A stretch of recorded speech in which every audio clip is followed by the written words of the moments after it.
Hi Mark, I'm Bella 33. The speech title is A Broken Body Isn't a Broken Person. My level at NCUA is Junior. Return to talk, subtitles and transcripts. Select language English. Transcribed by Joseph Janine. Reviewed by Morton Best. Janine Shepherd. A Broken Body Isn't a Broken Person. Posted November 2012. Rated inspiring, courageous. Life is about opportunities, creating them and embracing them, and for me, that was the Olympic dream. That was what defined me. That was my bliss.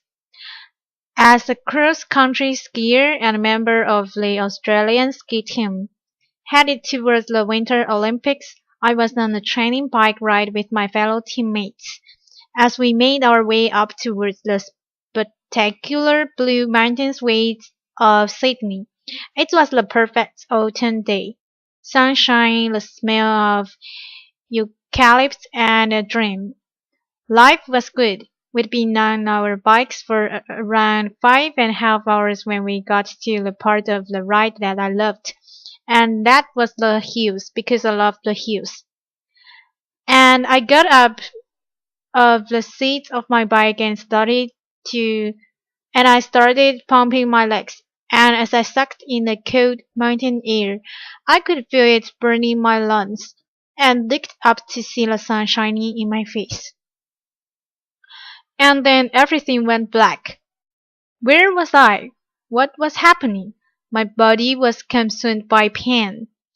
I'd been hit by a speeding utility truck with only 10 minutes to go on the bike ride. I was airlifted from the scene of the accident by a rescue helicopter to a large spinal unit in Sydney. I had extensive and life-threatening injuries. I'd broken my neck and my back in 6 places. I broke 5 ribs on my left side. I broke my right arm. I broke my collarbone. I broke some bones in my feet. My whole right side was ripped open, filled with gravel. My head was cut open across the front, lifted back, exposing the skull underneath. I had head injuries. I had internal injuries. I had massive blood loss. In fact, I lost about 5 liters of blood, which is all someone my size would actually hold. By the time the helicopter arrived at the Prince Henry Hospital in Sydney, my blood pressure was 40 over nothing. I was having a really bad day. Laughter. For over 10 days, I drifted between 2 dimensions. I had an awareness of being in my body, but also being out of my body. Somewhere else, watching from above it, as if it was happening to someone else. Why would I want to go back to a body that was so broken? But this voice kept calling me, "Come on, stay with me." No, it's too hard. Come on, this is our opportunity. No, that body is broken. It can no longer serve me. Come on, stay with me. We can do it. We can do it together. I was at a crossroads. I knew if I didn't return to my body, I'd have to leave this world forever. It was the fight of my life. After 10 days, I made the decision to return to my body, and the internal bleeding stopped. The next concern was whether I would walk it again, because I was paralyzed from the waist down. They said to my parents, the neck break was a stable fracture, but the back was completely crushed. The vertebra at L1 was like you'd dropped a peanut, stepped on it, smashed it into thousands of pieces. They'd have to operate. They went in. They put me on a beanbag. They literally cut me in half. I have a scar that wraps around my entire body. They picked as much broken bone as they could that had lodged in my spinal cord. They took out 2 of my broken ribs and they rebuilt my back. L1, they rebuilt it. They took out another broken rib. They fused T12, L1 and L2 together. Then they stitched me up. They took an entire hour to stitch me up. I woke up in intensive care and the doctors were really excited that the operation had been a success because at that stage I had a little bit of movement in one of my big toes and I thought, great, because I'm going to the Olympics. Later, I had no idea. That's the sort of thing that happens to someone else, not me, surely. But then the doctor came over to me and she said, Janine, the operation was a success, and we've picked as much bone out of your spinal cord as we could, but the damage is permanent. The central nervous system nerves, there is no cure. You're what we call a partial paralytic, and you have all of the injuries that go along with that. You have no feeling from the waist down, and at most, you might get 10 or 20% return. You have internal injuries for the rest of your life. You have to use a catheter for the rest of your life. And if you walk again, it will be with calipers and a walking frame. And then she said, Jenny, you'll have to rethink everything you do in your life because you're never going to be able to do the things you did before. I tried to grasp what she was saying. I was an athlete. That's all I knew. That's all I'd done. If I couldn't do that, then what could I do? And the question I asked myself is, if I couldn't do that, then who was I? They moved me from intensive care to acute spinal. I was lying on a thin, hard spinal bed. I had no movement in my legs. I had tight stockings on to protect my from blood clots. I had one arm in plaster, one arm tied down by drips. I had a neck brace and sandbags on either side of my head, and I saw my world through a mirror that was suspended above my head. I shared the world with 5 other people, and the amazing thing is that because we were all lying paralyzed in a spinal world, we didn't know what each other looked like. How amazing is that? How often in life do you get to make friendships judgment-free, purely based on spirits? And there were no superficial conversations as we shared our innermost thoughts, our fears, and our hopes for life after the spinal ward. I remember one night, one of the nurses came in, Jonathan, with a whole lot of plastic drawers. He put a pile on top of each of us and he said, start threading them together. Well, there wasn't much else to do in the spinal ward, so we did. And when we'd finished, he went around silently and he joined all of the straws up till it's looped around the whole ward, and then he said, okay, everybody, hold on to your straws. And we did. And he said, right, now we're all connected. And as we held on and we breathed at one, we knew we weren't on this journey alone. And even lying paralyzed in the spinal ward, there were movements of incredible depth and richness, of authenticity and connection that I had never experienced before. And each of us knew that when we left the spinal world, we could never be the same. After 6 months, it was time to go home. I remember Dad pushing me outside in my wheelchair, wrapped in a plaster body cast and feeling the sun on my face for the first time. I soaked it up and I thought, how could I ever have taken this for granted? I felt so incredibly grateful for my life. But before I left the hospital, the head nurse had said to me, Jenny, I want you to be ready because when you get home, something's going to happen. And I said, what? And she said, you're going to get depressed. And I said, not me, not Jenny the machine, which was my nickname. She said, you are, because, see, it happens to everyone. In a spinal world, that's normal. You're in a wheelchair, that's normal. But you're going to get home and realize how different life is. And I got home and something happened. I realized Sister Sam was right. I did get depressed. I was in my wheelchair. I had no feeling from the waist down attached to the catheter bottle. I couldn't walk. I'd lost so much weight in the hospital. I now weighed about 18 pounds.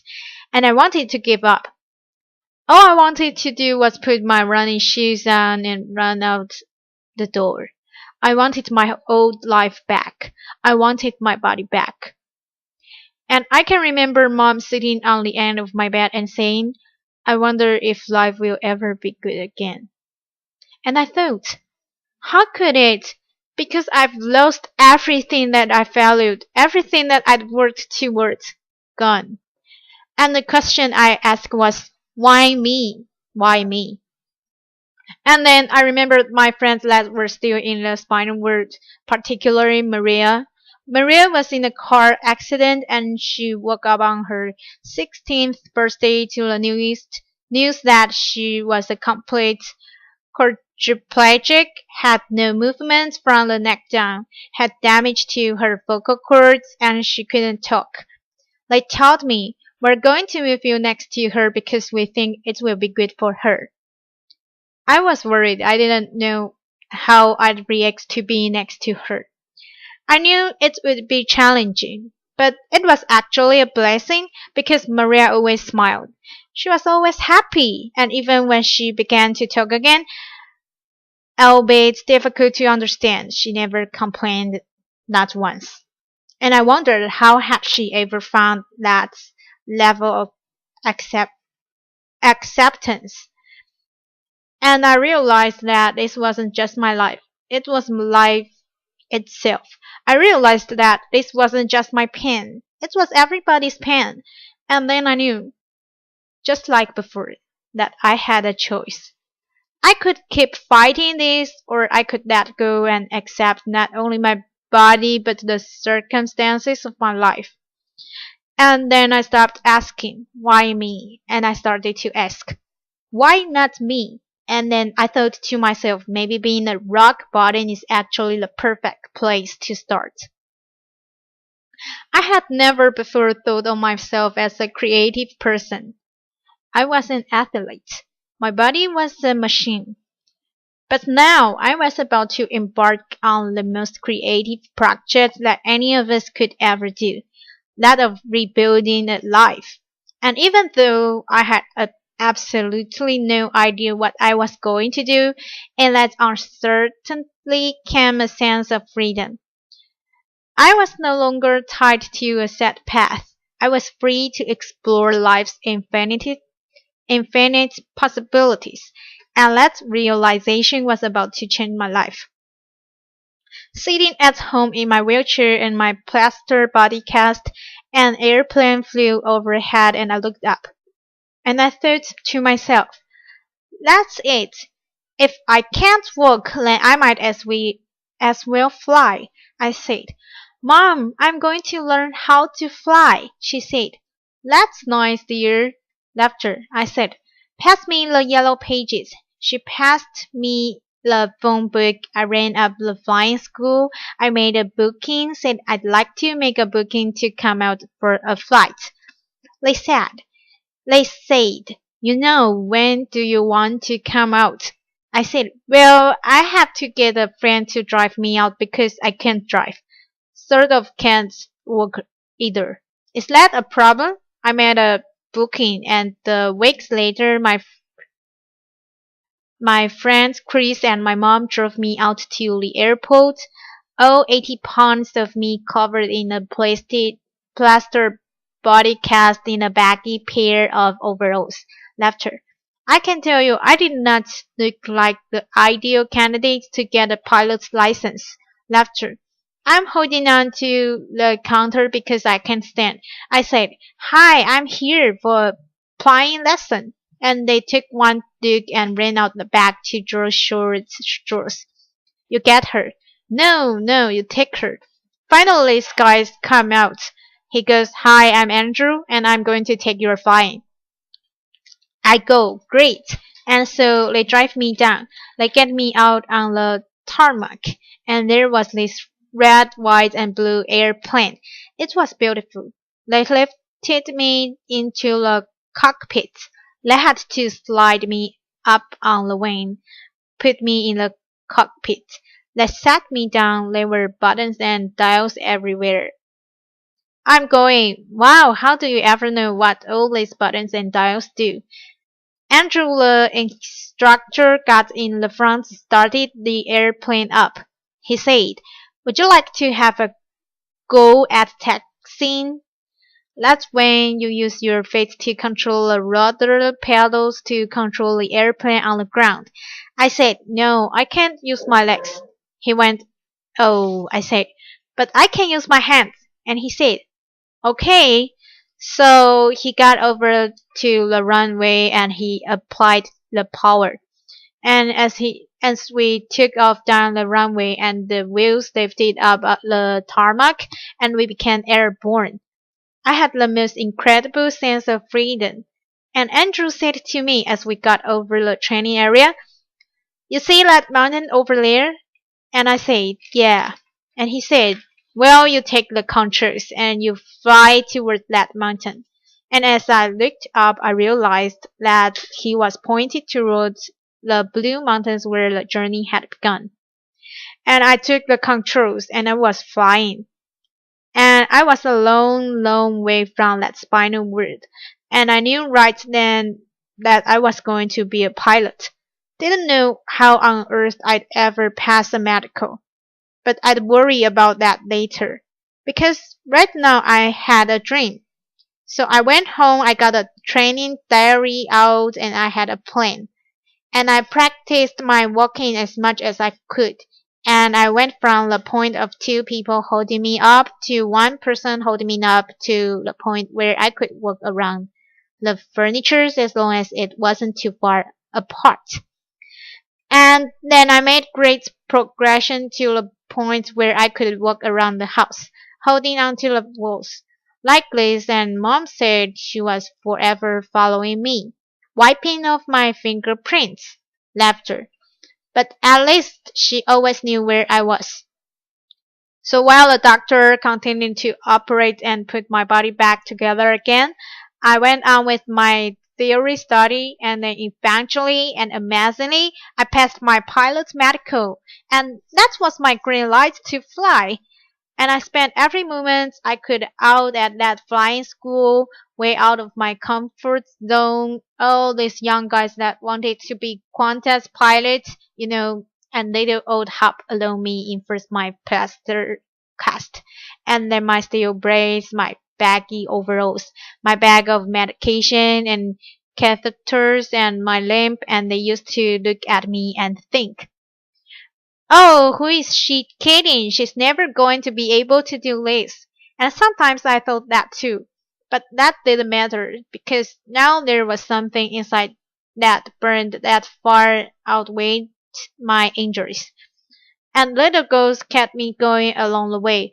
And eventually I got my private pilot's license, and then I learned to navigate.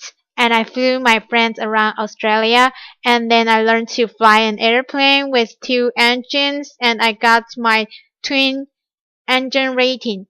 And then I learned to fly in bad weather as well as fine weather and got my instruments rating. And then I got my commercial pilot license, and then I got my instructor rating, and then I found myself back at the same school where I'd gone for that very first flight, teaching other people how to fly just under 18 months after I did that the spinal word. Applause. And then I thought, why stop there? Why not learn to fly upside down? And I did, and I learned to fly upside down and became an aerobatics flying instructor. And mom and dad never been up, but then I knew for certain that although my body might be limited, it was my spirit that was unstoppable. Unstoppable. The philosopher Lao Tzu once said, when you let go of what you are, you become what you might be. I now know that it wasn't until I let go of who I thought I was that I was able to create a completely new life. It wasn't until I let go of the life I thought I should have that I was able to impress the life that was waiting for me. I now know that my real strength never came from my body, and although my physical capabilities have changed dramatically, whom I am is unchanged. The pilot light inside of me was still a light, just as it is in each and every one of us. I know that I'm not my body, and I also know that you are not yours. And then it no longer matters what you look like, where you come from, or what you do for a living. All that matters is that we continue to fan the flame of humanity by living our lives as the ultimate creative expression of who we really are. Because we are all connected by millions and millions of straws, and it's time to join us up and to hang on. And if we are to move towards our collective bliss, it's time we shed our focus on the physical and instead embrace the virtues of the heart. So raise your straws if you all join me. Thank you. Applause. Thank you.